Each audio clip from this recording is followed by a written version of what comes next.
I'm Gary Cassidy, and today I'm joined by Lewis Howley and Sam Stoker, otherwise known as Pretty Deadly. But I need to add a little caveat in there. They're also yes, Gary. they're the number one contenders. Gary. You need to mention that they're the number one contenders to the NXT UK Tag Team Championships. Firstly, I'm going to congratulate you on that and then bring you crashing back down to earth by saying some mean things, most likely. No, I'm sorry. Yeah, I'll try not to be too mean, but I think there's one place that I need to start, and it is, you know, you've had such a meteoric rise since NXT UK has come back. The time that I actually started to take notice of you guys, I believe, was the very last NXT match you had, or NXT UK match you had, before everything ground to a halt. And I think that was actually your first win. So obviously you've went from, you know, your first WWE win being one of the last shows that happened before lockdown. And now, ever since lockdown, it's been non-stop, you know, taking the division by storm. Do you guys remember that being, you know, you looked a little bit confused when I said it. Do you remember that as like a turning point or anything? Or has it just been grinding away and then all of a sudden things have clicked into place? Is there anything that you attribute it to? Well, I tell you why I was confused, Gazza, is because your tone was quite alarming at first. Where I expected you to be a bit rude. So when you said the last NXT UK match, I thought you meant the one that just happened. No. And I was, that wouldn't have gone down nicely if I'm honest. So, but no, that was the confusion. Go on, boy. So take it away. Yes, boy. So yeah, I think as a tag team, as the best tag team now, we knew we were going to get here. We knew we always had it in us. And everyone told us, you know, you're going to be a great future tag team. And we thought, no. We are the best tag team. So I think we need to regroup. And right before, you know, this break, you know, that was the start. Unfortunately, we had this break, but that only gave us more time to train, prepare, and get ready. Now we're on a hot streak. Now we're unbeatable. I think Pretty Deadly doing what we do right now, we're unbeatable. So if we've got matches before this big title match, or if we just go straight into this title match, we're unbeatable. I think this is a new us, and it's not gonna change. It's not gonna stop. We're only going up. Yeah, that's because I even remember, you know, I mentioned that there was a few matches before that first win and then it's all kicked on from there. But even in those matches, I think there was a few in NXT UK in 2019 and then a few in NXT across the pond earlier this year, I think that was. But the one thing that really stood out for me with you guys was there's a, you know, incredible chemistry there. It just seemed like you guys work as a tag team. Like a lot of tag teams seem a little bit thrown together. Complete opposite for you guys. But I couldn't place who I would compare you to, which is great in itself because you stand out as unique. I want to ask, who are you guys, you know, looking up to when you were training, when you were watching wrestling? Who are the tag teams that have, you know, inspired you to become who you are? It's obviously when we were kids, it was a very different story. A very different story. But you know, let's talk about us because that's that's what people care about. Hey, let's talk about you, boy. But you know, we like to go back and watch a lot of the Brainbusters and the Rockers. You know, huge influences from them. And modern day, big fans of the New Day and the Usos. There are two teams on the main roster that we will be fighting. We need to fight. We need to face them. But they're big inspirations both in the ring and outside the ring.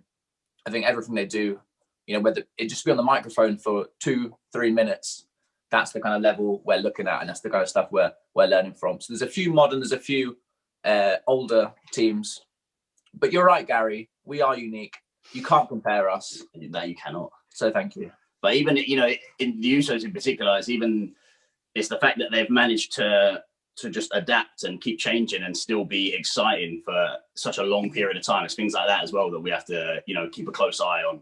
I mean, obviously, me and Sam could never be boring. Like, that would never be possible. I couldn't even dream of it. I mean, you will never be boring. Hey, not ever, any time in your life, boy. You excite me. You know, we have to still keep on top of it in case. Yeah.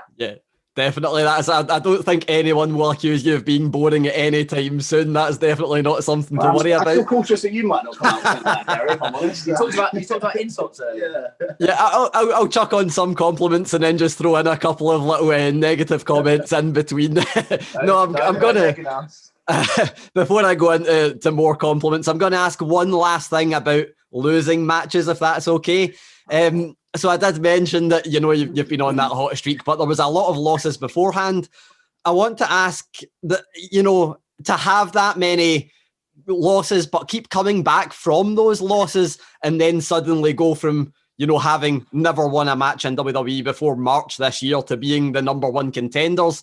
How easy or how difficult was it to impress people during, matches where you're losing? Do you find it more difficult, or is it easier because you're like, well, we are so good, we can just make everyone look great no matter what we do? So I think you'll find, even though we took those difficult losses, they were great matches, and yet everyone came out of that looking good. And there's people that told us, "Wow, you look great," and it's only a matter of time, which it was. However, I think, as Lewis just spoke about, we are really big into this progression, and we get better every single time. You won't see us make the same mistake twice, and you'll only see us improve every single time. So we had a period of losses, and that's when we first joined the company. We were learning the ropes. We were getting inside those ropes, trying to learn them, but we've learned from it. Every mistake we made, every time we lost, we came back from, and we didn't repeat. We won. Something we always say is that we treat, every interview, every match, anything we do, is we're always trying to treat it as an audition for the next thing. And that's sort of how we've really been, I attribute that to, like you said, I like that word you used, our meteoric rise, And I think that's a perfect example of us putting that in place, because everything we did from them losses, as you saw, each loss we got better. We progressed. We lasted longer in there. Each time people saw more of us and they saw more potential. And then, hey, look at us now. Then, hey, who'd have thought? Not me. Hey, well, actually, I did. I needed it as well. We knew. We grew. Most definitely. And you mentioned that, that rise essentially coming from nowhere to being the number one contenders. Obviously, I know that you guys will take a lot of credit for that, and rightfully so, but I want to ask who else might be to credit for that, because in NXT UK you get to sit under the learning tree of people like William Regal, Johnny Saint, Triple H, Shawn Michaels. What's it been like learning from people like that, and is there any advice you've picked up that's just went, yeah, that's exactly what we need to do? Well, I've been lucky enough to sit under the learning tree of Sam Stoker. And let me tell you, I've picked up a lot. You guys, I've picked up a lot. Yeah. I'll cut in. But to be serious for a little bit, there's been a massive list of people. I guess at the top of that list would be Lewis Howley for me. I got you that. Nice. I didn't see it. So I will say we talk a lot and we discuss a lot, and we do help each other and we kind of elevate each other. However, there have been, as there are great trainers in NXT UK and across the pond in NXT, there's great people to learn from. And that has been many people that have helping us out. Shawn Michaels has been a great help. William Regal has been a great help. Mm-hmm. There's a lot of people. There's a lot of people that you hear the names of and think, yeah, of course. And there's a few more people that maybe you haven't heard of for a while that we could name drop. I don't know if we shall, but we could name drop it. And we got some secret helpers in the back pocket that one day you'll find out about. Who knows? But it's just like you said, it is such a huge learning tree. Everybody's so good. Every single coach, there's stuff you're picking up from everyone. Terry Taylor as well was a huge help while we was over.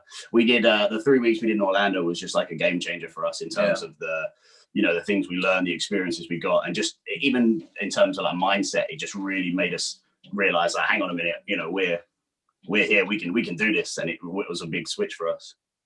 Yeah, and I want to flip that as well, as I always seem to be doing through this, and go to the negative. There's not actually a negative on this one, but I've asked a few people this, and I've had stories from, meeting Ric Flair drunk in a hotel to making a fool of yourself in front of Daniel Bryan at catering. I want to ask you guys, has there ever been a time where you've met one of your heroes or someone you look up to in WWE backstage and you've went, oh, I regret what I've done there, I've made a fool of myself? Or has it all just been great? Well, it's not all been great, Gary, as I'm sure you can imagine. When we was in Orlando, we was in the hotel, and let's take this again. Go on, boy. There's never a dull moment, Gary. It's not always been great. Even us, we'll make some blunders. So when we flew over the pond to train with NXT, we were obviously staying in a certain hotel. Staying in the same hotel with us, having breakfast simultaneously with us, was Steve Corino. And I made the mistake of saying, "Oh, Sam, that's Steve Corino. Let's go and introduce ourselves." I was closer to him than Sam was, so I got up first and I walked over. And I think just because obviously he's always on my mind, I walk up and I say, "Hi, I'm Sam. Nice to meet you." And I went, "No, sorry, I'm Lewis. Nice to meet you." And I came in with a sweet handshake and I said, "Hi, I'm Sam." It was the most embarrassing thing. It was terrible. At least you guys. Sorry. Yeah, no, I was just going to say, at least you guys look very different from one another, so it could be worse if you were, twins and and done the same thing, and he's never going to forget that one. But yeah, that's absolutely brilliant. I want to go back to, that you mentioned wrestling across the pond and NXT and that being a game changer those 3 weeks for you. Are there aspirations to go back there, and might it be when you guys have championship gold around your waist? Oh, I like it. I like the sound of that, boy. Might it be? Well, there's no might in that. I think, I think we all know that with our skill set, you best believe when the time comes, we will hold those championships. But yeah, 100%, that's where we would like to see. But we're really enjoying the NXT UK tag division. We've got so many good opponents in there that it's just fun to be in there with. So we're more than happy to stay here for quite a while. And what we always say is we really want to just try and elevate tag team wrestling. We want to try and make it to be back to like a main event status. So hey, let's achieve that in NXT UK first. Hey. And then let's get that ball rolling, boy. And I like that attitude. Up we go, it's boy. Infectious. I agree. NXT UK Tag Team Championships. Let's get elevating the scene. Main events on the takeovers. Yeah. And then we'll go get the Dusty Cup. Then we'll get the NXT. And then we'll do the same there. And then what we do afterwards? Raw. And then what? SmackDown. And finish off with what? Hall of Fame. Nice. Why not? Might as well aim big. That's definitely something that you definitely have to look at and go, well, if we can elevate it here, then why can we not do it across there? And then just unify all the tag belts and you can hold every single belt at once. That's definitely the way to go. Why not? There we go. We're going to forget about America for the last couple of questions and focus on NXT UK. Again, I'm going to go somewhere to the top and then somewhere to the bottom. Everyone always mentions locker room leaders. I know you guys are quite, you've been about in NXT UK for a bit, but you're still quite fresh. You've mentioned, learning the ropes and having this meteoric rise. Who in NXT UK is the locker room leader? Who's the one that you guys look up to and go, man, we want to be like them, without mentioning each other? I'm going to add in there. You think you're funny, Gary? Trying to steal that from us. Let's split us apart. You won't be the first. I think in terms of tag wrestling, we really do, as much as we're going to smoke them, we really do have to give credit to the Gallus boys. Mm-hmm. They've carried the division for 18 months now, and they really have set a standard. So definitely for us, they're people that we look up to, within the roster.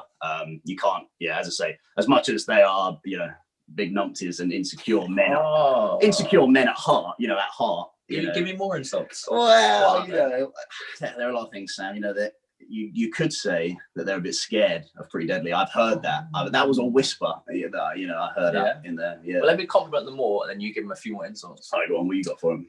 I'd agree that they're hard workers. In the gym, outside the ring, inside the ring, they're super hard workers, and they're always pushing to be better. And they do elevate the scene they're on, the division they're on. The tag team wrestling has never been as strong as it is now on NXT UK. However, we are going to beat them because they are. Let's insult them. They are. Well, let's look at Wolf in particular. He's just a nut job. Do you know what I mean? He is mad. He's off his head. It's quite, scary and embarrassing. So it's an odd. Yeah, you wonder mix. how you got there. Yeah.